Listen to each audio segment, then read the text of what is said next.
Aesthetic mysticism, the role of beauty and light in the thought of the anonymous commentator, pseudo Thomas Gallus, on Dionysius's mystical theology and the Canticle of Canticles.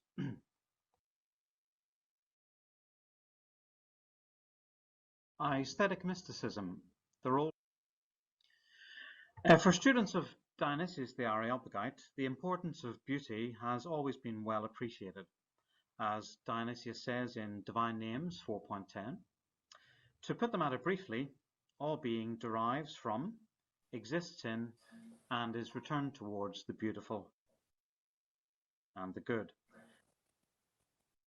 Abbot Suger of Saint-Denis in Paris absorbed this lesson of the Areopagite well. The architecture of the Abbey of Saint-Denis embodies in material form the role of beauty and light in elevating the soul to return from visible material, beauty, light, upwards towards immaterial, invisible beauty and light. This return is truly the essence of mysticism. In this paper, therefore, I wish to explain what mysticism is. Mysticism can be approached from multiple angles, so in this paper I wish to focus specifically on how beauty is used as a vehicle for considering the mystical ascent. In short, I wish to explore what an aesthetic mysticism would look like. I distinguish this from other forms mysticism may take, for example, aesthetic mysticism, considering the role of mortification and self-denial, or experiential mysticism, considering the phenomenological experience of mystical states, or even metaphysical or epistemological mysticism, that is, considering the ontological nature of mystical states, or even the epistemic status of the mind and knowledge on such occasions. To explore aesthetic mysticism, I have selected the anonymous author of whom I have recently discovered a new commentary on Dionysius's mystical theology. I shall begin by clarifying some terms in this discussion, especially what is meant by mysticism or the mystical. I shall then introduce the texts of an author whom I call pseudo Thomas Gallus as a new voice in the field of medieval studies, even though at least two of his texts have circulated for some time now. Finally, I will bring the reflections of pseudo Thomas to bear on the question of what mysticism is, and in doing so, I shall explain his views on aesthetic mysticism. To be certain about when defining mysticism is that there is no single homogeneous definition. Dominique Poirel has explained the various changes in the meaning of the word mystical from its pagan use, for example, exploring the initiation into mystical cults for a few, its patristic use, where the mystical is a mode of spiritual exegesis. It defines the Christian mystery of redemption in the person of Christ. It incorporates the sacrament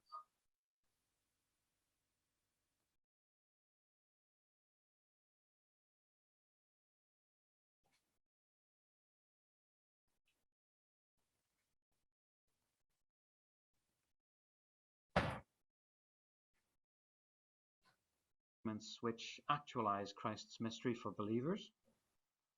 And finally, it's Dionysian use, whereby the mystical is the hyper-existence of God, which transcends all the positive affirmative statements about God, as equally as it transcends all the negations of such positive statements.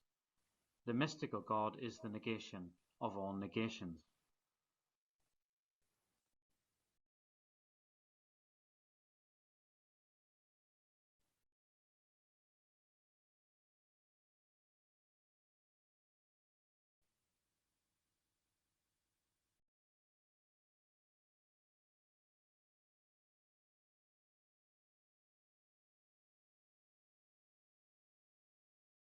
As provided by commentators more or less contemporaneous with pseudo Thomas Gallus. Thomas Gallus was his main inspiration, and Thomas was the abbot of Vercelli who died in 1246 after spending a lifetime glossing all the works of Dionysius as well as the Canticle of Canticles in some cases 3 times. Thomas Gallus states in his explanation of mystical theology, "For myo, from where the word mystical is derived, means I close or I teach or I learn. Hence, this book is called mystical theology, that is, closed theology, in accordance with what is read inside this chapter. This darkness is truly mystical, which closes off all cognitive thoughts." In his prologue to Explanation of Mystical Theology, Thomas Gallus continues to explain the nature of mystical theology. He states that philosophers cannot access this supra-intellectual or mystical knowledge, since they do not realize that there is a power in the soul which surpasses the power of the intellect, just as mystical or hidden theology surpasses all positive and negative language about God derived from philosophy. He elaborates, "For the philosophers thought that the highest cognitive power was the intellect, although there is another power which surpasses the intellect, no less than the intellect surpasses reason, or reason surpasses the imagination, namely the principal affect, and it is the spark of synderesis which alone can be united to the divine spirit." So for Thomas Gallus, it is love, or the principal affect, which brings the soul towards the hiddenness, which is a mystical knowledge of God. Mystical because it is hidden from the intellect, from reason, and from the faculty of imagination, no less than from the material senses. Robert Grosseteste, Bishop of Lincoln, who died in 1253, and likewise a commentator on the main Dionysian texts, as well as their translator, was in communication with Thomas Gallus. The two scholars exchanged their commentaries on Dionysius. Robert confirms this definition of the mystical theology in his commentary of Mystical Theology, chapter 1. Mystical theology is the most secret talking with God, no longer through a mirror and through the images of creatures, but the kind where the mind transcends all creatures and itself, and relaxes from the acts of all the powers that are able to grasp anything created. In the desire of seeing and of holding him who is above all, the mind waits. But the word mystical is taken from myo, a Greek verb which means I learn hidden things, and I teach hidden things or secrets, and I hide, and I press together, and I close. Hence, theology is called mystical in the sense of closed and constricted. What is important to note here is the hidden nature of the experience of God. It is beyond the domains of philosophy, and it is best accessed via the affect or love, for Thomas Gallus, or in a non-cognitive state of desiring expectation, for Robert Grosseteste. There are slight differences of opinion on how to access this mystical state. Gallus takes the strong view that love itself presents new objects of understanding for the intellect, a view which Grosseteste did not support. However that may be, both are agreed in the non-cognitive aspects of mysticism. God is beyond being and knowledge, so cannot be accessed by any knowing or intellectual power of the soul. The language concerning mysticism here from both Thomas and Robert is sober. While mysticism may provoke ideas of ecstatic transports, these theologians are making the technical point that, theologically speaking, the mystical is what is beyond being, beyond knowledge, beyond the intellect. In short, mysticism is the domain of theology and experience which lies beyond the via positiva and beyond the via negativa. It is a third way, greatly debated, which transcends affirmative and negative language in a mode of supereminence which is open to various interpretations. Can we learn anything more about mystical theology by approaching it from the viewpoint of beauty and light? A perception of beauty is, in a certain sense, a means of transcending a strictly cognitive or intellectual approach to God in the mystical journey. I wish to explore how beauty is used by one medieval author. This author I call Pseudo Thomas Gallus. He wrote 3 works as far as is known so far. All 3 of these works have been attributed in the past, whether in manuscripts or in critical editions, to Thomas Gallus, the Abbot of Vercelli.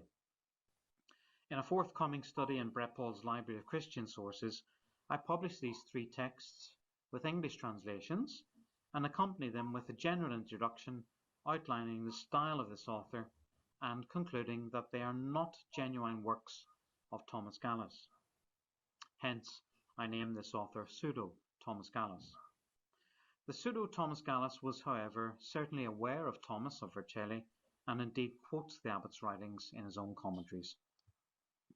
The first writing is a commentary on the Canticle of Canticles, De Formis Animae Gemitus, or the groans of the God-formed soul, first published by Pez and later re-edited by Barbet. In 2021, I learnt of an exposition on the mystical theology in the Biblioteca degli Intronati in Siena, Italy, which was attributed by the single manuscript to the Abbot of Vercelli, a reference probably to Thomas Gallus. But having edited and translated the text, I've proven that this commentary has the same style, vocabulary and ideas as the author of the Canticle of Canticle commentaries, De Formis Animae Gemitus. After comparing these 2 texts and attributing them to Pseudo-Thomas Gallus, I then realized that another short treatise on the 7 steps of contemplation, or De Septem Gradibus Contemplationis, also bore the hallmarks and traits of Pseudo-Thomas Gallus. On the 7 steps had also been attributed to Thomas Gallus and even to Bonaventure, but I am convinced that all 3 of these texts come from the same pen, that is, of Pseudo-Gallus. Taking his lead from Dionysius, Pseudo-Thomas Gallus relentlessly focuses on the re, the radius, of divine light as the path to mystical knowledge of God. Perception of this light, this radius, is for him the main way to achieve mystical union. For him, God is the ray of light, and more specifically, Jesus Christ is himself this ray of light. And I want to explore how he uses this ray of light in many different ways to explain how one can approach mystical union. The deiform or God-form state is a key term for this author. It represents the intelligence of the soul as it enters into union with God. For Pseudo-Thomas, approaching God, or becoming deiform, is approaching the ray. To approach the ray, the soul needs to desire it, and reciprocally, the more the soul desires, the more the ray of light sends itself into the soul. Here, Pseudo-Thomas blends the affective language of love with the metaphysics of light. For, he says, the greater and more fervent the extension of our deiform state to the ray becomes, the fuller is the outpouring of that very ray into the cherub of our mind. Indeed, the ray sends itself more into those who desire it more, and it shines above them more abundantly because they have greater love. The ray leads to union in a more than cognitive way. As he continues, for although, in accordance with the opinion of angelic Paul, the invisible things of God are simply known through those things which have been created, they are not, however, felt and known experientially. Rather, they are only known through that knowledge which is above the mind. When the soul, detached from everything which perceptively exists, is united to the intelligible ray, which is the power to examine the depths of God. The ray, then, is certainly not material light, positively described. Pseudo-Thomas thus interprets Dionysius as saying that this material light needs to be negated, the negative way, so that one can arrive at the more than existing and more than shining divine light. These prefixes translate the Latin word super, which indicates that the light is properly accessed only in the third way, which is beyond affirmation and beyond negation. Pseudo-Thomas explains further in chapter 2 of his exposition of mystical theology. Hence there is also added, and see that more than substantial darkness, which is hidden from all light found in existing beings. That is, for this reason we also negate all things, in order to be upward lifted by the guidance of the ray to the vision of that more than existing and more than shining divine light, which is hidden from all light which exists in a material way. These ideas are also developed in Pseudo-Thomas's canticle commentary, where deification is intrinsically linked with beauty. And he says, your face is beautiful. What really is the beauty of her face, if not deification?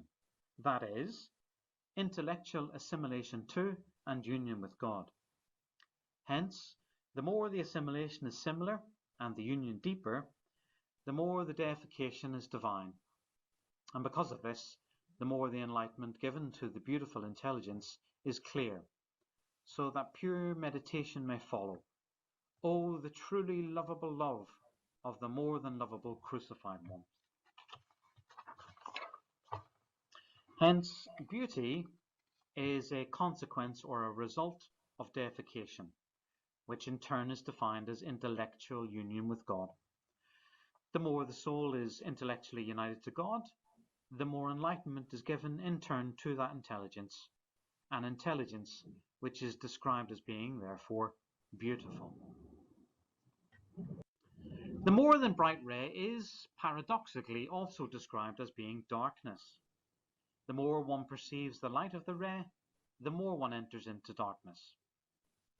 In his commentary on Mystical Theology 1, Pseudo-Thomas writes, the Trinity makes its more than bright ray shine from above in the obscure density or darkness of the divine veils.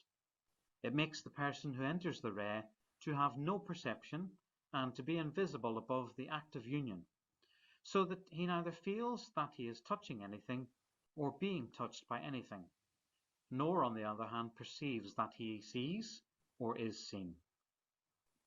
Again, the light transcends expression, even by means of the spoken word. I refer to the light which is unspeakable in a spoken way, and able to be spoken of in an unspeakable way, which makes the more than most bright ray more than shine in the dark density of intelligible veils, and which makes the person who is united to it unable to perceive and invisible. In a wonderful delight in paradox, the light is unspeakable through words, but can be spoken of in non-linguistic ways, for example, grasping it in love or perceiving its beauty. Again, Pseudo-Thomas explains that because the source of the light is unknown, so also is the mode of its sending, with the result that the ray is thus darkness. Therefore, the ray is rightly said to be of the divine darkness, since the origin of the font is totally unspeakable, and the mode of its pouring out and its pouring in is utterly unexplainable. The light is also beautiful. Despite the darkness of the ray, or rather its super light, nevertheless the ray is beautiful for the soul. This darkness is not an absence or a disfigurement, but rather it is light and a source of delight. Writing on the commentary in the commentary on Canticle of Canticles, Pseudo-Thomas writes, my beloved to me, and I to him who feeds among the lilies until the day breaks and the shadows fall. Pseudo-Thomas then comments, as if to say, my more than lovable crucified one is known to me by his beautifying beams of light. We can note that our bride is enveloped in the very beautifying and sweet-flowing rays of light, pulchrificis et dulci fluis irradiationibus, which abundantly flow into her intelligence from her beloved, while she is unable to explain through the intellect what she feels in her affect. Here we see that the light is intimately bound up with beauty. It is perceived in the affect as much as in the intelligence, although the intellect lacks the ability to explain properly the nature of the beautifying rays. The ray also creates ecstasy. Although the definitions of mysticism previously given by Thomas Gallas and Robert Grosseteste suggested a technical and sober approach to mysticism, both of these would agree with the ecstatic language used by Pseudo-Thomas, as he describes the ray as leading to ecstasy in the soul. For truly the ray has such a great more than shining darkness that it attracts the soul to itself through union and intoxicates the soul with its distributions. Once again, the ray is paradoxically darkness, but once that dark light is distributed to the soul is intoxicated and ecstatically drawn out of itself. What is this intoxication or drunkenness? Commenting in the Canticles, after drinking this, i.e. the intellectual wine of divine understanding, the beloved is very heavily intoxicated. This intoxication is nothing other than the union of that more than substantial ray with the perfect soul. Ecstasy and intoxication are therefore union of the soul with the ray. The soul is intoxicated because it forgets and abandons the use of its own proper faculties, that is, sense, imagination, reason, and intelligence. Just as a drunkard has no control over their own faculties. The soul has no control over these faculties because it is unable to comprehend the darkness of God, which it meets in the state of union or deification with the ray of light, which is dark because it is too bright for human faculties to comprehend. The ray is also the crucified one. In perhaps surprising language, Pseudo-Thomas equates the ray with the crucified one. With undoubtedly a Franciscan influence here, Pseudo-Thomas brings together the highly abstract reflections on light and beauty with the very physical descriptions of the wounds of the crucified Jesus, as he simply states on Canticles 2, as if to say, "My more than lovable crucified one is known to me by his beautifying beams of flight, pulchrificis irradiationibus." Rays of light are also given as a reward to the deified soul. Canticles 8, a man brings 1,000 silver pieces for its fruit, as if to say, the most powerful crucified one gives the bride, as a reward for her progress, the most perfect light of the rays, or sends forth the rays which shine most perfectly.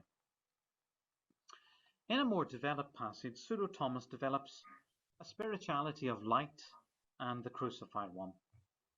This is found in Canticle 7 commentary. The God-formed soul beautifully invites her beloved, the more than most sweet ray, to accompany her, since without him no reading has any benefit, no meditation affects us, no contemplation becomes clear. As to where his light-flowing presence, luci flua praesentia, once obtained, should proceed to, this is made clear in what follows. She says, let us go out into the field, that is, from the innermost and hidden places of union, let us go out to the exercise of reading, or to the zeal of preaching, or to the labour of any good manual work, so that in this way the stigmata of the most blessed crucified one may shine out in the exterior person. The soul asks the ray to accompany it on the monastic exercises of reading, meditation, and contemplation. Once the light of the ray is obtained, the soul, however, does not rest there. Rather, it must go back to the exterior again, for example, by preaching or working, so that the stigmata of the crucified one may shine out. What is noticeable is that the verb shine, refulgeant, is used of Christ's wounds. What is hideous and ugly is now a source of enlightenment and beauty. What was a source of interior light, the ray in the soul, is now a source of exterior light, now made visible in the wounds. The internal ray and the exterior stigmata thus have an intrinsic relationship. The one causes the other, and indeed they are the same thing, since they come from the same person. In extraordinary language, the disfigurement and ugliness of crucifixion is redeemed due to the light and beauty it brings to the deified soul. Commenting on Canticles 2, Show me your face, let your voice resound in my ears, Pseudo Thomas writes, as if to say, direct your intelligence, which has been deified in my wounds, to me, and let the clear sighs of your love be directed to my hearing. He continues, nobody should have any doubt that the face of the God-formed soul is the intelligence, which is made the more beautiful for seeing.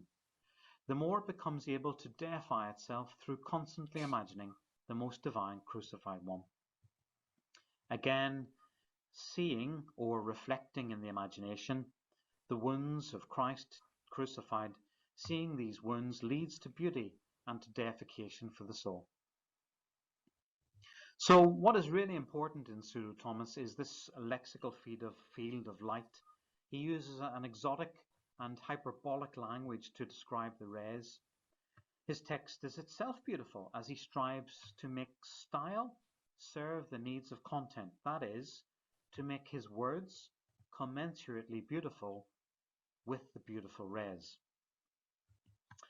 Commenting in Canticles 8, he writes, for just as perfection is represented by 1000, so shining, refulgencia, and sonority are represented by silver.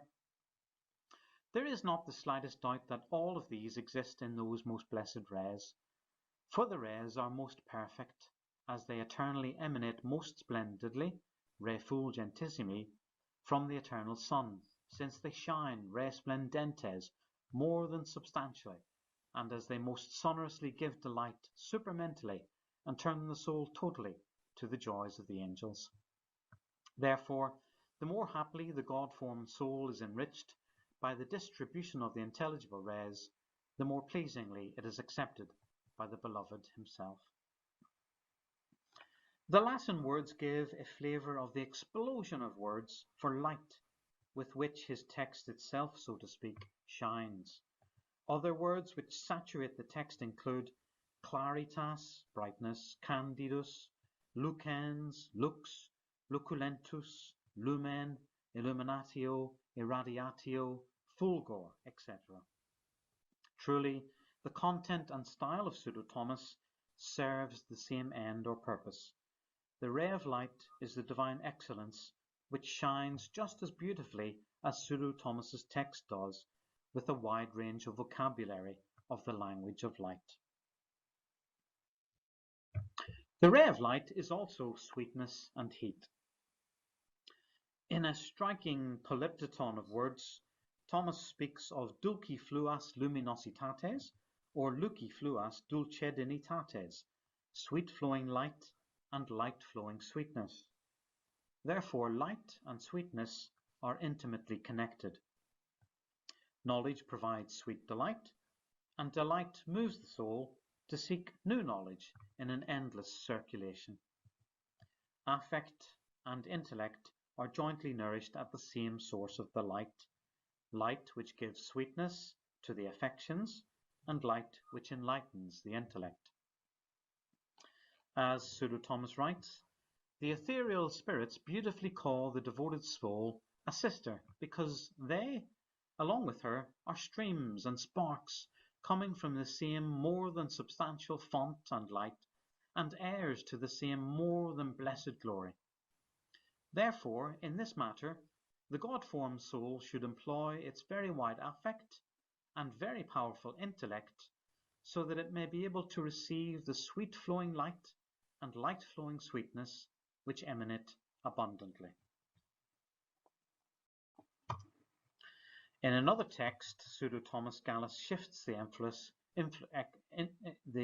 emphasis to consider light as heat. He writes, hence, the more than good ray of the more than shining sun, wanting to affect in its entirety and perfect in an unspeakable way the intelligence which is suspended before it, shows itself to the soul as white and red, that is, as more than burning, and more than shining, and more than flowing with light, and flowing with fire, super luci fluum et igni fluum, so that both its power of cognition may delight in the more than shining light, and its power of motion may delight in the little fire of goodness, and that both may be perfected by participation in these things. The point is similar. The ray brings heat, like sweetness, to the affect, and it brings light to the intellect. The language is hyperbolic, and it explodes with the super prefix. Such is Pseudo-Thomas's desire to highlight the exceptional and outstanding state of the soul's deification. The thearchic ray, the ray of light, is also connected with the thearchic virgin. The thearchic ray is linked and indeed embodied literally in Mary, the thearchic virgin and mother. After returning from an experience with God, in Mary's case the Incarnation, Pseudo-Thomas asserts that some of the radiance of the divine encounter was even visibly manifested in her. He writes, "For Mary's exterior and most gracious face was shining out of the fullness of the splendour she received, so that the conception of the thearchic ray, or the most divine Jesus, would be most clearly shown. For the divine light is a trace of humanity, that is, the divine light, suffusing itself over the cheeks of Holy Mary, led people to the knowledge of God, who was hidden within her God-bearing bosom." In remarkable language, Pseudo-Thomas talks of Mary's conception of the thearchic ray, the conceptus thearchici radii. The invisible ray of light takes corporeal form in Mary's womb, as light and flesh merge in this powerful description, qualified with the adjective thearchicus, or source of divinity. Just as the ray was embodied in the horrible wounds of Christ and his stigmata, so too the ray is also incarnate in the flesh of the Virgin Mary. The ray also leads towards good ethics, morals, and action. Continuing an earlier passage in which the soul was invited to go from the interior communion with the ray outwards towards exterior works, represented in the stigmata, it should also be noted that such a going out has a moral dimension. The ray wants the soul to live a life of light and holiness in exterior actions and deeds. Pseudo-Thomas writes, "You may ask what they, the works that are like the stigmata, are. Certainly, they are mortification of thoughts, the senses, and the body parts, which is required by this threefold exercise. For our sight is crucified by attentive reading, our affect too by frequent preaching, and illicit actions are restrained by virile manual work. But all of this happens by the power of the most holy ray which accompanies us, a ray which is very chaste, cutting off evil affections, a ray which is very modest, dulling the adulterous gaze, a ray which is very honourable, restraining shameful acts." The ray is described then not just as sweet or light or deifying.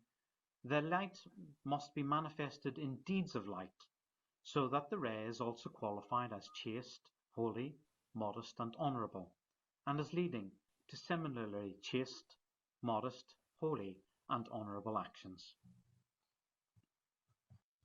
The ray is also described as a marital consummation between the spouse and the bride. Earlier, we noted how the ray took on a very physical aspect as being identified with the crucified one, and as being made flesh when conceived in the Virgin's womb. Similarly, the ray enters into a marriage with the soul. Commenting on Canticles 8, he writes, "Hence, so that he does not allow the soul to be deprived of such a great good, he implores the troublesome young maidens not to arouse her, that is, the bride or soul, nor to waken her until she wants, that is, until she, perceiving that the entire marriage between her and the blessed ray has been consummated, is voluntarily woken for the progress and order of the young maidens." Here, hence, therefore, the mystical union between God and the soul, the spouse and the bride, is a marriage between the soul and the blessed Re.